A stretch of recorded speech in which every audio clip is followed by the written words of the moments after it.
Hello students, welcome to easy math for JEE. I am Ujjwal Kaushik, your friend. जो भी students I T JEE की preparation कर रहे हैं उनके लिए हमारा चैनल बहुत यूजफुल है। तो जो क्वेश्चन है, if the length of the कोड of the circle this along the line this is R, then the value of I square. तो ध्यान दीजिए, यहाँ पे रेडियस भी आर गिवन है और कोड की जो लेंथ है वो भी आर ही गिवन है। तो बी केयरफुल। तो सबसे पहले एक सर्कल ड्रॉ कर लेते हैं। तो यहाँ से हमें गिवन है कि सर्कल जो है उसका सेंटर कितना है, ओरिजिन है, और रेडियस जो गिवन है वो मुझे आर गिवन है। ठीक है। और यहाँ से एक कोड है अलोंग द लाइन, तो मैंने ये एक लाइन ड्रॉ कर ली। ठीक है, ये कोड हो गई मेरी। इसकी इक्वेशन है y minus two X is equal to three. ठीक है, ये मेरी कोड हो गई।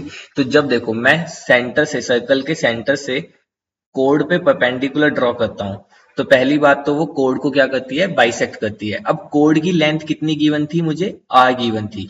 तो ये डिस्टेंस कितनी हो जाएगी, r/2, अगर मैं इसको पॉइंट ए मानता हूं, और ये डिस्टेंस भी कितनी हो जाएगी, r/2। अब देखो यहां से अगर मैं इस पॉइंट को कनेक्ट कर देता हूं तो ये मेरा रेडियस होगा, और रेडियस भी कितनी गिवन है, मुझे आर गिवन है। ठीक है, तो अब मुझे वैल्यू आर की ही बतानी है। तो देखो, ये जो OA है ये परपेंडिकुलर डिस्टेंस है, और इसको निकालने के दो तरीके हैं। यही परपेंडिकुलर डिस्टेंस हम एक बार पाइथागोरस थ्योरम से, मैं मान लेता हूँ O, इसको मान लेता हूँ A और B।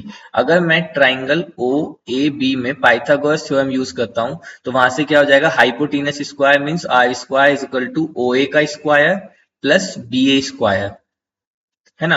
तो यहाँ से हो जाएगा R square is equal to O A square plus B A square means R square by four. तो ओ ए स्क्वायर की वैल्यू हो जाएगी R square minus R square by four, it means three R square by four. तो O A की value कितनी आ जाएगी, under root three R by two. कितनी आ जाएगी, under root three R by to.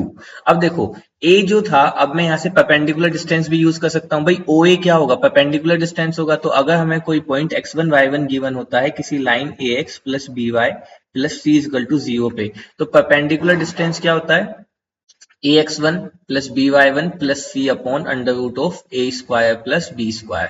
तो बस यहाँ से परपेंडिकुलर डिस्टेंस का फॉर्मूला अगर मैं यूज करता हूँ तो ये परपेंडिकुलर डिस्टेंस क्या होगा, O A, this is equal to modulus of, तो यहाँ से जाएगा zero minus three upon under root of one का स्क्वायर वन प्लस टू का स्क्वायर यानी कि फोर। तो यहाँ से ओ ए कितना आया था मेरा, देखो ओ ए मेरा आया था यहाँ से root three R by two. तो ओ ए की वैल्यू रख देते हैं रूट थ्री बाई टू, और यहाँ पे आर इज इक्वल टू, अब ये मॉडुलस है तो प्लस हो जाएगा, तो जाएगा three by under root of five. तो अब यहाँ से आर की वैल्यू मैं अगर निकालूं तो आर कितना हो जाएगा, three by under root five into two by under root three. तो यहाँ से आर आ जाएगा मेरा two by two into under root three by under root five. अब मुझसे वैल्यू किसकी पूछी थी, आर स्क्वायर की। तो यहाँ से अगर मैं आर स्क्वायर निकालता हूँ, this is four into three upon five, it means 12/5। तो 12/5 is my this option. So I hope you are able to understand the video. If you have any doubt, you can ask to me into the comment box. Thank you very much. Please subscribe the channel. Be happy.